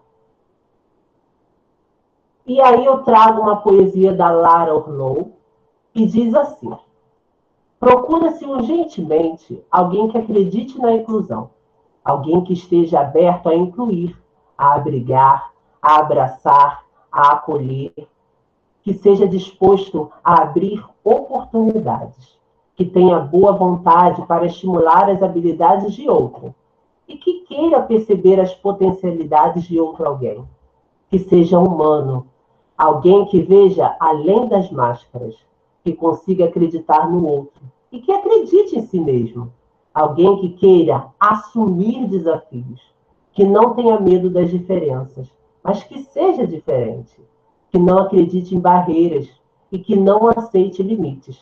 Procura-se alguém que confie no brilho do olhar, que tenha fé no seu próprio coração e que acredite na inclusão. Eu tenho certeza que em Casimiro eu estou falando com muitos colegas que acreditam na inclusão. E não procura-se, eu tenho certeza que Casimiro já encontrou e vocês estão aí nesse time que soma. E agora eu vou passar para vocês um vídeo muito bonitinho falando sobre inclusão. É um vídeo de uma bailarina, eu gostaria que vocês prestassem atenção. É muito bonitinho esse vídeo.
Eu tenho certeza que essa frase final, né, é o que nos move. Acreditar é o que nos move, a esperança nos move.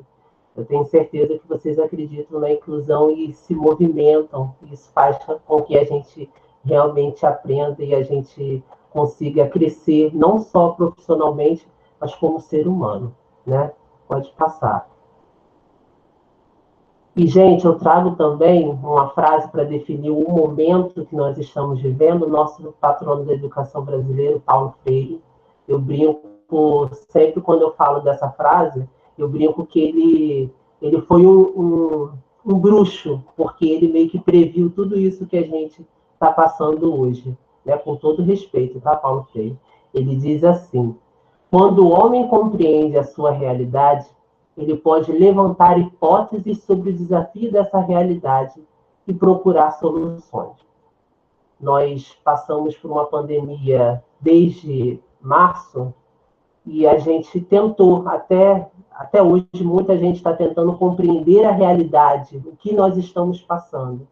E aí a gente começou a levantar hipóteses do desafio que a educação teria nesse contexto atual. Mas, quando ele levanta e procura soluções, ele consegue transformar o seu trabalho e criar o seu mundo próprio. Nós estamos hoje criando um mundo próprio, uma reunião online, aulas online, plataformas digitais. Nós criamos um mundo próprio para poder continuar fazendo o nosso trabalho, né? E criando esse mundo próprio, nós criamos o nosso eu, a nossa maneira de fazer educação, dentro dessas novas circunstâncias. Então, fazendo toda uma reflexão dentro do que o Paulo Freire falou, eu acho que tem muito a ver com o que a gente tem vivido hoje. Nós temos compreendido e nós temos alcançado os nossos objetivos. Pode passar. Ah, tá. Eu acho que não vai dar tempo de passar as perguntas, mas se tiver depois a gente pode ter esse momento, pode passar.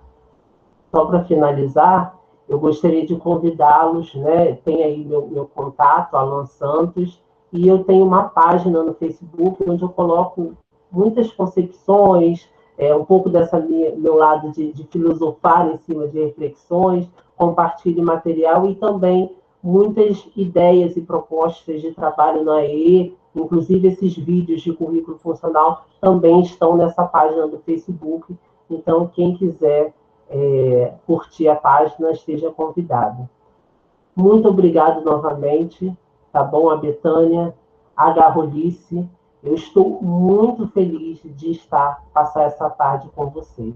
E essa foi a minha fala, foi muito rápido que eu tentei acelerar para dar tempo. Eu acho que eu consegui dar um pouquinho dessa mensagem do currículo funcional. Mas qualquer coisa a gente continua conversando lá através da página, tá bom? Do Facebook. Um abraço a todos e minha gratidão a todos.